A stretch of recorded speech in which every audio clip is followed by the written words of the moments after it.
ભાજપના રાષ્ટ્રીય અધ્યક્ષ માટે દરેક વખતે જુદી જુદી સ્ટોરીઓ સામે આવતી હોય છે.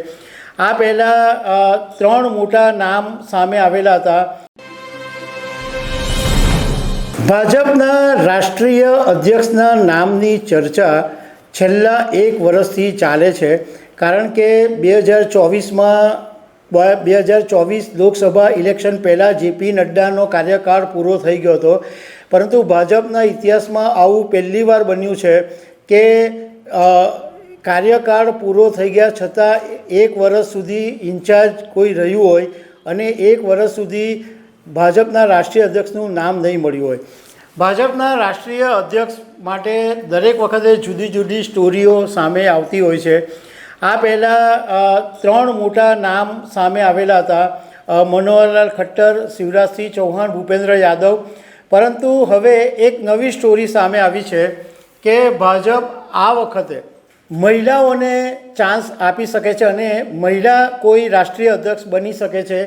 અને આની પાછળ ભાજપનો હેતુ એક કાંકરે 2 પક્ષી મારવાનો છે. તો આના વિશે તમારી સાથે વાત કરીશ. મારું નામ રાજેશ શાહ છે અને તમે જોઈ રહ્યા છો ગુજરાતના સૌથી મોટા ડિજિટલ ન્યૂઝ પ્લેટફોર્મ ખબરછે.com. ભાજપના રાષ્ટ્રીય અધ્યક્ષની પસંદગીનું નામ કદાચ આ 9 જુલાઈની આસપાસ જાહેર થઈ શકે એમ છે, કારણ કે પ્રધાનમંત્રી નરેન્દ્ર મોદી અત્યારે વિદેશના પ્રવાસે છે અને 9 જુલાઈએ ભારત પાછા આવવાના છે. એ વખતે ભાજપના રાષ્ટ્રીય અધ્યક્ષનું નામ જાહેર થવાની સંભાવના છે.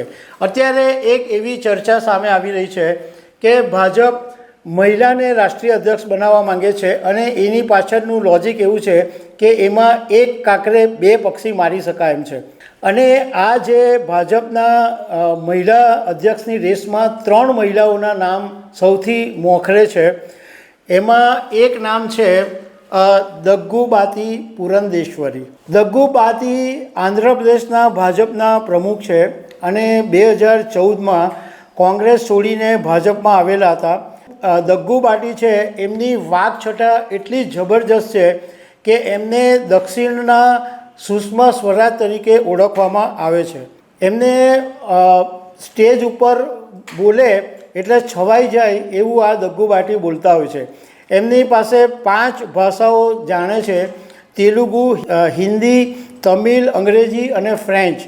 અને આ મહિલાઓમાં જે 3 મહિલાઓ રેસમાં છે એ 3 સાઉથની છે. તો ભાજપ એક કાંકરે 2 પક્ષી એવી રીતના મારવા માંગે છે કે અત્યાર સુધીના જે ઇલેક્શનમાં જોવા મળ્યું કે મહિલાઓએ ભાજપને જીતાડવાની અંદર મોટો રોલ પૂરો પાડ્યો હતો.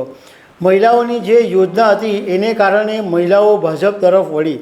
એટલે મહિલા વોટર્સોને સાચવવા અને વધારે મહિલાઓને મતદાર બનાવવા માટે ભાજપ આ એક ટ્રમ્પ કાર્ડ રમવા માંગે છે કે એક મહિલા ભાજપના રાષ્ટ્રીય અધ્યક્ષ બને. અને બીજું ભાજપ માટે એ મહત્ત્વનું છે કે ભાજપ દક્ષિણ ભારતની અંદર અત્યારે થોડું નબળું છે. દક્ષિણ ભારતમાં ઘૂસવા માટે ભાજપ ઘણા વખતથી પ્રયાસ કરે છે અને આ ભાજપના રાષ્ટ્રીય અધ્યક્ષના માધ્યમથી ભાજપ માટે આ એક તક છે કે કોઈ મહિલાને રાષ્ટ્રીય અધ્યક્ષ બનાવીને દક્ષિણ ભારતની અંદર ભાજપ ઘૂસી શકે છે. બીજું એક નામ છે વનથી શ્રીનિવાસન. તમિલનાડુના કોઇમ્બતુરના સાઉથ સીટથી તેઓ ધારાસભ્ય છે અને 1993થી ભાજપની સાથે સંકળાયેલા છે. અને વનથી શ્રીનિવાસ પોતે વકીલ છે અને મહિલા મોરચાના રાષ્ટ્રીય અધ્યક્ષ પણ રહી ચૂક્યા છે. આ ભાજપના રાષ્ટ્રીય અધ્યક્ષની રેસમાં એક ત્રીજી મહિલાનું જે નામ સામે આવ્યું છે એ ચોંકાવનારું નામ છે. આ નામ છે ભારતના અત્યારના નાણામંત્રી ડૉક્ટર નિર્મલા સીતારમણનું.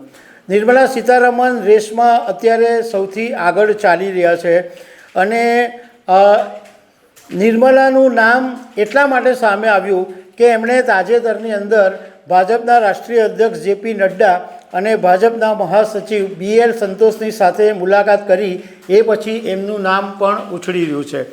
જોકે જાણકારોનું કહેવું એમ છે કે રાષ્ટ્રીય સ્વયંસેવક સંઘ કદાચ નિર્મલા સીતારમણના નામ ઉપર મોર ન પણ મારે એવું બની શકે. તો દર્શક મિત્રો, આવી અનેક વાતો સાથે અમે તમને મળતા રહીશું. Thank you very much.